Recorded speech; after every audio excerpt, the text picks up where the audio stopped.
Dearest Basil, do not come here. Rescind your contract and return your ticket, for there is nothing to be found here except emptiness. Empty.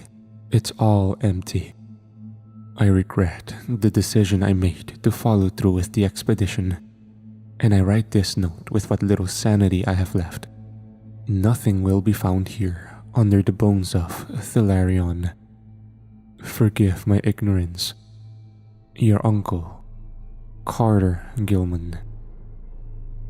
2 weeks ago, if you had told me my uncle was going to commit suicide somewhere off the coast of the Yellow Sea, I would not have believed you. Everything about him told people he was tough as nails. He'd served in 2 wars, been through a horrid divorce, and even managed to scale Mont Blanc a few years back after fighting off cancer. Nothing scared him. But when I read that note, all I heard was a fractured psyche, a man that did not know what to do except to give up. I didn't want to believe, so I didn't take his advice, and I came to South Korea as planned. I had signed a contract to work out of Camp Humphreys, America's largest military base here in Asia, and it was meant to be for the next 2 years. Uncle Carter had been the one to get me the position after I lost a good job in Massachusetts and had to return home to Evergrove. He'd often tried to get me to enlist, claiming the experience alone would be enough to land me any job I wanted once I was done and back stateside. However, I've never been a man of war, but one of science. So I didn't take much heed to that invitation until I found out about the Thalarion pipeline. According to Uncle Carter, it was the very first time that the American government had been authorized to create their own supply of oil in the Yellow Sea, thanks to some negotiations with Korean and Chinese supply chains, and it would run along the northern coasts of the sea. Mostly in dead zones where most other companies believed that no deep fissures could be drilled properly. What made the Thalarion project unique was that it would not involve a single human being building the pipeline or setting foot in the water. However, in order for the program to be up and running, robotic engineers like me would be needed to build unique unmanned remote drones that could handle the labor. And so, partnerships with think tanks like the one I'd worked at were made. Uncle Carter just omitted the part where I'd been forced to resign for some unsavory conduct, and I wasn't about to reveal that information when the salary for Thalarion had more zeros than I'd ever seen on a check in my life. We'd first discussed my arrival about 2 months back, when a new pipeline was being placed on the western seabed near to one of the fissure lines that they could access. This area has been known to have seismic activity on a regular basis, so it's no surprise that it was mostly off-limits for this sort of operation. Our battle droids will be doing the heavy lifting, Carter told me as he showed me some of the early concept blueprints of the robots. They looked like colorless, faceless satellites, so I could see why he compared them to the type designed for warfare. This was still a military operation, I reminded myself. When next we talked, some of the prototypes had been able to push through a particularly nasty sulfur barrier, and according to Uncle Carter, found an entire subterranean ecosystem beneath the seafloor. Major Watley authorized the use of a small submarine to explore the area tomorrow. I volunteered as security liaison. He told me in the email. His demeanor sounded cautious but excited about what they might uncover in the hidden depths. But that was before he sent me the other note. When I got it in the mail, it was disguised as a Christmas card addressed to my mother. He'd written it down hastily, and I knew it meant that he felt he was being watched. So immediately, my instincts told me to be on guard when I arrived at Camp Humphreys. Still, nothing could actually prepare me for the news of his passing when I arrived. I know this is likely bad form, but given the tight schedule we're on, we've opted to have you use his old quarters. Major Watley told me after explaining that my uncle had actually just been found strung up by wire in the mess hall. I kept my shock quiet as I was led to a briefing room and met the rest of the staff that were there like me to see that the robotic crew was finished and deployed. There were two Chinese men, both of whom looked like they wanted nothing to do with me, and a little older woman from Madagascar named Lissy. She said it was pronounced Lei Che and offered some condolences. Next was an older scientist named Robert Canfield, who had a beard that was probably as unhinged as his personality. "How unfortunate for you that your uncle kicked the bucket when he did. The sub only seats 6, he sneered. I was sure I could smell whiskey on his breath. "Gentlemen, settle down. We all need to get a good night's rest before we send you down there again," Watley suggested. That caught my attention immediately. Isn't that what the robots are meant to do? Circumstances have changed. The prototype we can manufacture will not handle these sorts of depths. If we want to learn all we can about the ruins, a small crew will have to do, the Major explained. Ruins? What ruins? I asked when a hand gripped my shoulder and I turned to see a tall blonde-haired woman standing there wearing a diving suit. "Catch the pup up to speed on his uncle's report, Major," she commented as she gave me a grim nod. "You'll probably want to sit down for this." Watley activated something on the table, and I heard the sounds of klaxons and alarms from somewhere as an image of the submersible's camera appeared on the monitor opposite of the table. The small table crew that had joined my uncle were all talking over each other so much I could barely understand them. But one message was roaring above the noise. Emergency. They had hit something in the deep crevice of the earth. Then, amid the grainy image, I saw structures. It looked like a city of some kind, except the architecture didn't match any sort of society that I could recognize. And there in the background was a shape, something dark and alive slithering amid the stones. I heard my uncle's voice speak out as the radio went silent, and the others stared in awe at their discovery. What on God's green earth is that? And then there was a roar, either from the crushing ocean or something else as the sub began to move back toward the entrance, and the feet died.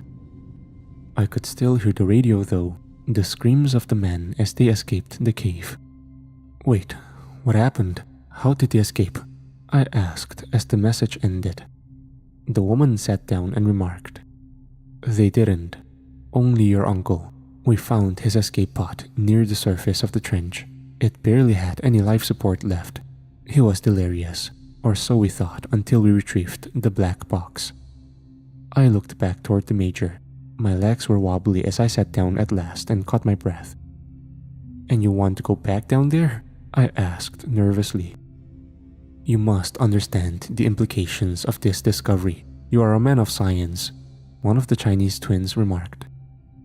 "I also understand that thing down there is alive and probably territorial, meaning if we even think about setting down in that trench, it'll crush us," I commented.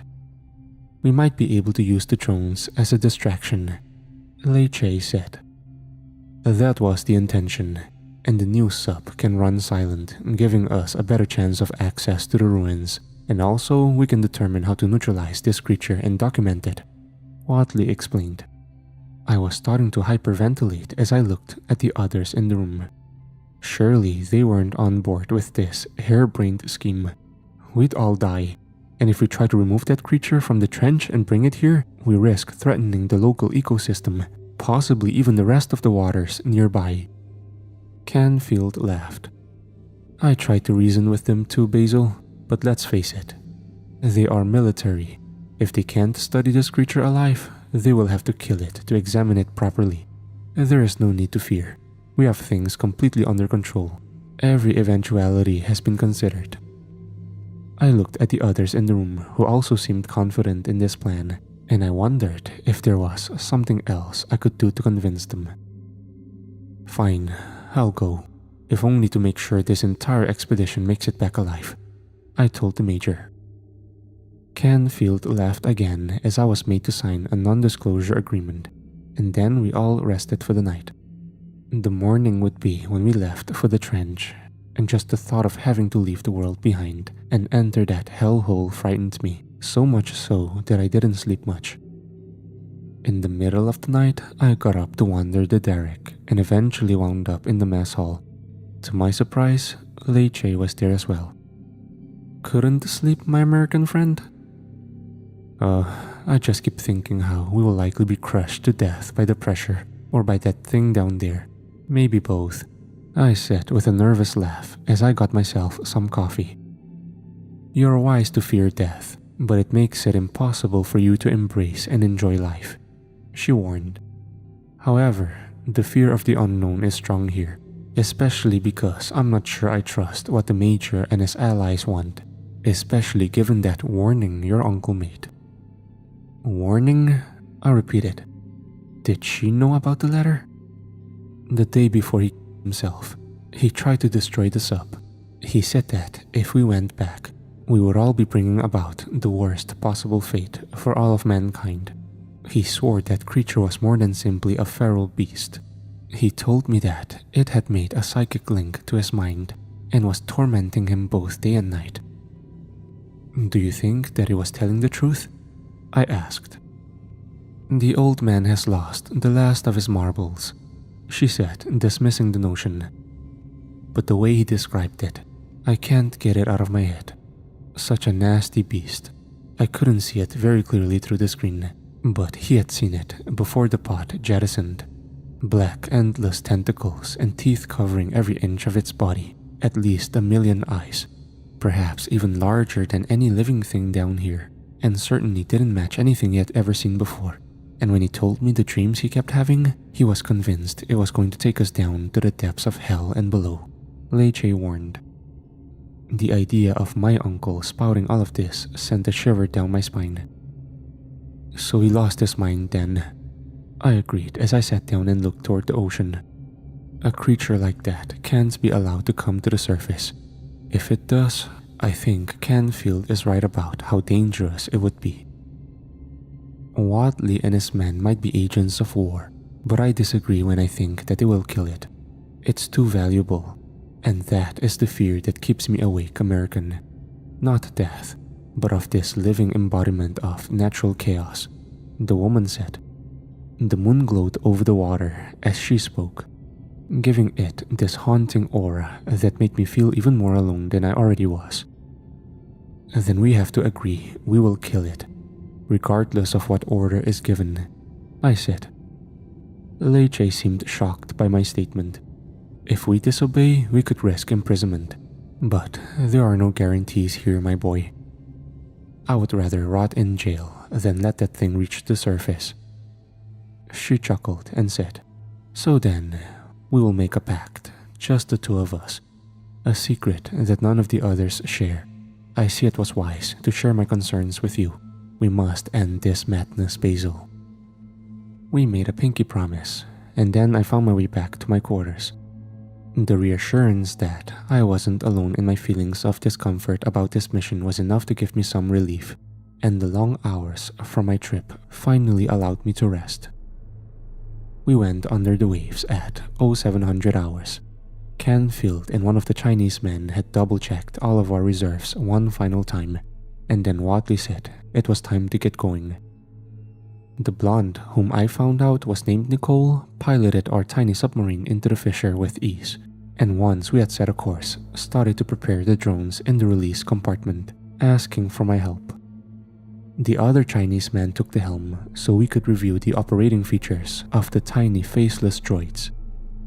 So we don't deploy these until after we reach the lower depths. We'll be pushing through a pressure barrier that under ordinary circumstances would blow these to smithereens, so it's imperative we make sure they are connected to our controls here just in case there's any issues once we're past it, she explained. You seem to know a lot about these. Were you one of the engineers that helped with the design? I asked. More likely the only one, Nicole said with a chuckle as she tested the first two. Damn, that's a lot of dedication. Especially if we are just basically using them as bait now, I commented. I don't like it, but this is not the same mission that we signed up for anyway. The entire purpose of this pipeline was to prevent human life from being endangered, and now we've lost an entire crew, with a second team already at risk because we have a greenhorn aboard. No offense. None taken, I'm on your side here. It does seem unusual that the military has taken such an interest in this creature. What do you think Watley and his men might be keeping from us? I asked. Nicole paused, finishing up the fourth drone, and pursed her lips together before commenting, "You've never served in the military, have you, son?" "No. Why?" "Because one thing that gets drilled into you pretty damn quick is that you don't question orders. Watley might not have been the one to give it. This might go above all our pay grades. But it doesn't matter. We have a target, and we are shooting it. Nothing else matters." Nicole told me point blank. I decided not to bring up any other issues I had with the mission and gave Leche an unspoken warning to remain quiet as well. Chances were the rest of the crew felt the same way as Nicole did. "So what can all of these little guys do?" I asked, focusing on the final drone as she programmed it. "Quite a lot. I've programmed it with the proper tools to cut the metal, along with enough lighting equipment to see a 30-foot radius, and a propulsion system that actually will rival this sub's. Not that it matters. The data transmitters can send all of their recorded messages to the base above without need for their return to the sub. As much as I would like to save them, in the end, they are just machines, and if they get squashed in doing their job, I would much rather it be them than us," she told me. The plan was reiterated as we approached the barrier. We would lower our speed so as to not attract any further attention to ourselves and send out half the drones in the lead to make the creature move away from the ruins. According to Nicole, we would have exactly 33 minutes before they were ordered to evacuate for the surface, and it sounded like the Major wanted us to document every surface we could in that time crunch. Then, if there were issues, that would be what the drones were for, whether that was for further distraction or to allow them to escape. It was understood without even telling me that once we were outside of the sub, the chance of us returning would get lower with each passing minute. I wished my uncle was alive just for this, so I could slap him for ever finding this discovery, I thought grimly as we monitored the drones from the control panel. The trench was quiet, almost a ghost town. Not a beam of light besides that projected from the drones could be seen, and it made me wonder how could anything so monstrous have survived down here. This entire area had been sealed off because of tectonic activity, so it wasn't like it could move into the Yellow Sea, and neither could any food filter its way through the barrier, except perhaps the most minuscule of life forms. So what was it doing to prevent its own extinction? "I'm getting something on drone 3, Canfield remarked. It looked like the tail end of a jellyfish, except much larger. It was moving so slow, it almost looked dead, and I wondered if the creature was asleep. The second drone picked up activity about 4 knots further in, and we saw a larger mouth of the creature. My uncle's description of this portion had been spot on. Teeth as far as the eye could see, as well as what looked like eye sockets lining the surface of the tentacles. But there was certainly no structure or body mass that could clearly define the thing, and the way it seemed to disregard the drones had me worried. Was it waiting for us? "Suit up. It's almost time," the first twin told me. Getting in the mech took less than 5 minutes. It reminded me of some of the rigs I'd seen at heavy-duty construction sites, except with more bells and whistles. And once I confirmed that my systems were running, the other twin didn't hesitate to flush me down to the trench surface. When the mech hit the ocean floor, it felt like I was a million miles away from the world, alone in a dark abyss with only a flashlight to guide me. Twin 1 and Canfield were there in the next few moments, and we synced our communication as we moved toward what looked like an entrance to the ruins. The extra light from their headlamps and other illuminating lights helped me to see distinctive grooves in the stone, almost as though they had been etched to resemble hieroglyphics of some kind.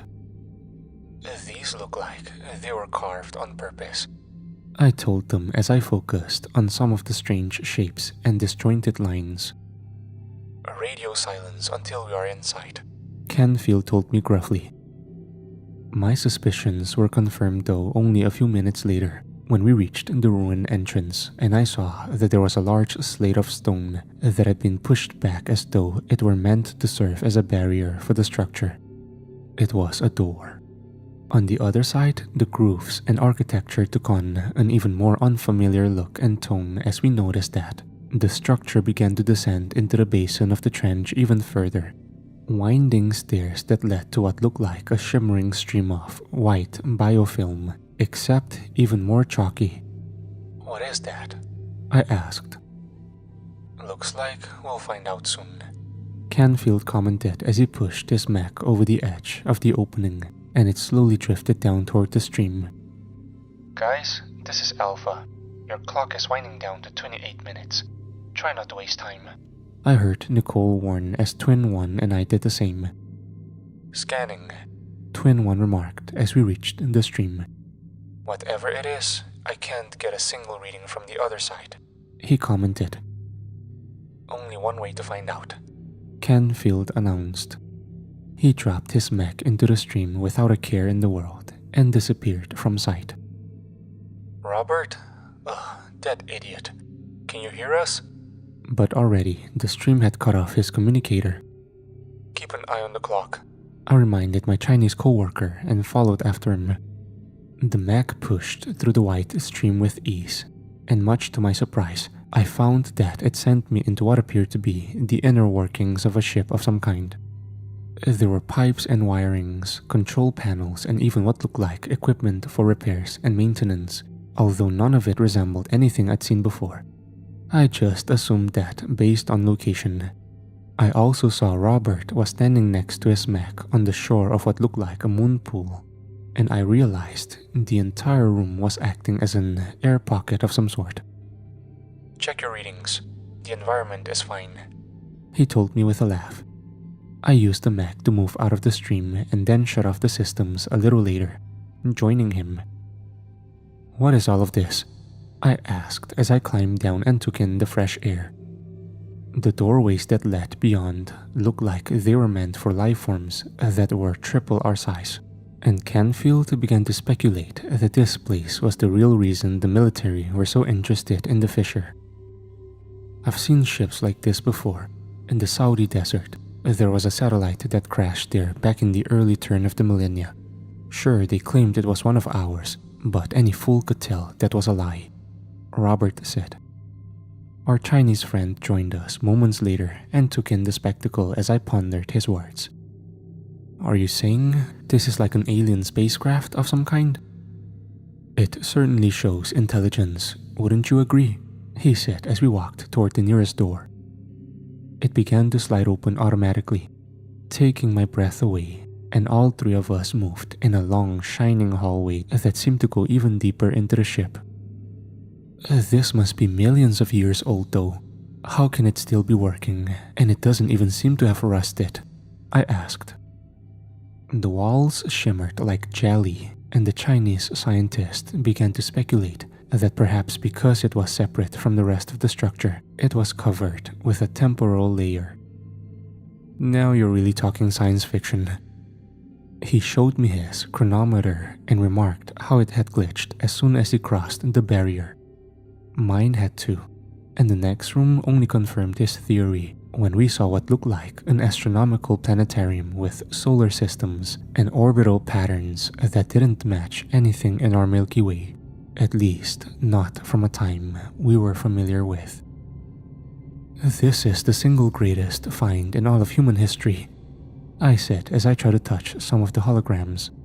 Just then, the entire room lit up, and an elevator began to descend toward our level. I saw two figures in the elevator, and for the first time in quite a long time, I was speechless. "We had hoped you would be in agreement with us about that," the first figure said with a smile as he walked off the platform. "Sorry to have deceived you about my suicide, nephew, but it was the only way to get you down here," my uncle said. I wanted to slap him, but I was beyond words. The other person was a tall African lady that was speaking to Canfield as though they knew each other. And finally, my uncle broke the silence by telling me to follow him to the elevator. "There is something I wish to show you," he said. I did as I was told, and we moved toward the upper level of the planetarium where an observation deck showed off the entire globe from the vantage point of the moon or something else in the orbit of our world. It was beyond my wildest dreams to ever get a view like this. "How is any of this possible?" I asked. My uncle gestured beyond the image of Earth to the sun and then pressed a button to show the star beginning to turn dark and then fizzle out like a candle.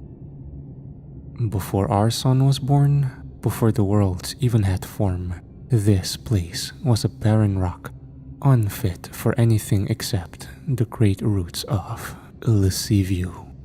It bore a seed here and left it to germinate when the star would come to this place.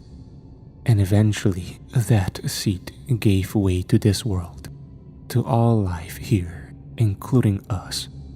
I watched as the hologram showed dark, splintered thorns of flesh push out of the rock and then into water, into the clouds, into the earth I was familiar with. For countless eons, it has waited for us to return and to remember, waited for the earth to give its due and its glory. And now that we have come here and awakened the Guardian, it is that time. Carter told me. "I don't understand, Uncle. Time for what?"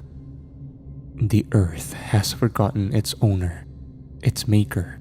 We are the first generation to be able to reconnect to the great roots. It is now time for the harvesting to begin," he said as the elevator descended back down. Below us, I saw that Canfield and the Chinese scientist were being led into what looked like a medical bay of some sort, and I began to feel uneasy. Something was off. "The major said that you hung yourself in the mess hall. Others say they saw that happen. How did you stay down here the whole time and yet also return to the surface?" I asked.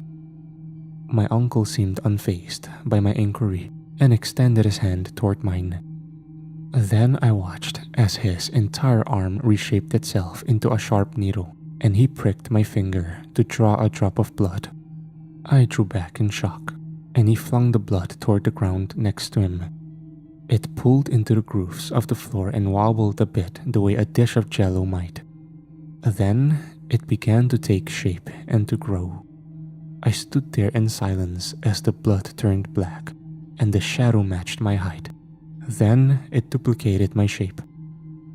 Before I could even get a scream out, the one drop of blood had formed an exact replica of me in every single detail.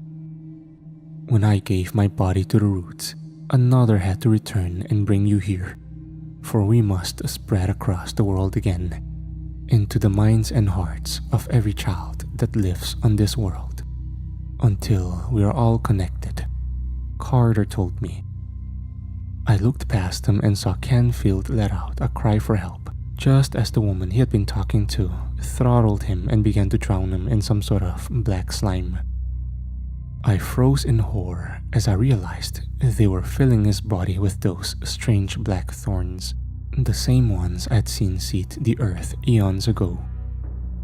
"You are frightened, nephew. Your heart is racing.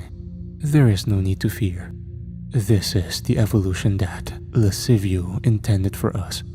The bacteria and viruses of the world may have led us astray from carrying out its intentions, but that is all in the past. Come, let us reunite as we were meant for," Carter insisted. I didn't even have a flimsy plan. I ran.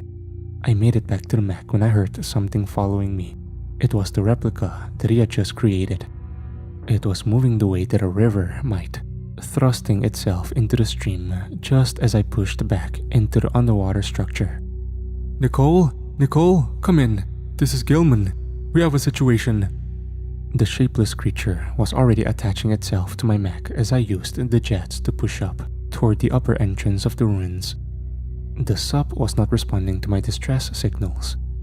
5 minutes later, as I pushed the mech out to the ocean floor, I realized why. There was no sign of the sub anywhere. Basil, there is no death or fear here, nor any need to escape. I heard my uncle's voice echo in my thoughts. Was this the same madness that he had succumbed to down here? What had Leche meant when she said that the person who returned to the base was speaking of visions of chaos? Was it in reference to the roots? Maybe that meant some part of my uncle was trying to fight the influence it had on him. Together, we shall know a rapture that mankind has dreamt of for eons. Some religions called it heaven, but the reality is a unity of mind and flesh into a single being. That is what Lascivio offers. We owe our existence to it and must submit. I couldn't see the seafloor anymore. The black ooze was covering my neck, and I was unable to move. I opened the transmission and hoped to God that the Major would get it somehow. Emergency. Do not send any further advance crews to this location. Detonate and destroy the entire trench. No viable resources. Danger level is too critical. Abort mission. The ooze was now seeping inside the mech, dripping onto my skin. All I could hear was static. And then, I couldn't even see any of the instruments or even my own body. Was I about to die? Was I already dead? Stand up, Basil. I did as I was told. It felt like I was dreaming, moving around the ocean floor as just some disembodied spirit. My vision was no longer just with my eyes, but with my entire being. I could see up and down and all around, even before and after. Then I saw what happened to the sub. Nicole was at the helm, trying to radio for us.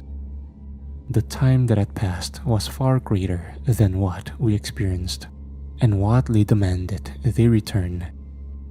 The drones had only distracted the creature long enough for them to let us enter, so now as they exited, the massive beast crushed them just as I had expected them to. I heard Leche scream out my name, but I wasn't sure why. Had she seen a vision of me before dying? Then I saw Canfield and the Chinese scientist. Their bodies were now covered in thorns and bulbous pockets of bile, and they were being pushed up into the surface by the ooze. They would be found drifting in the Yellow Sea the following day and give a report to the Major. Further drilling would occur.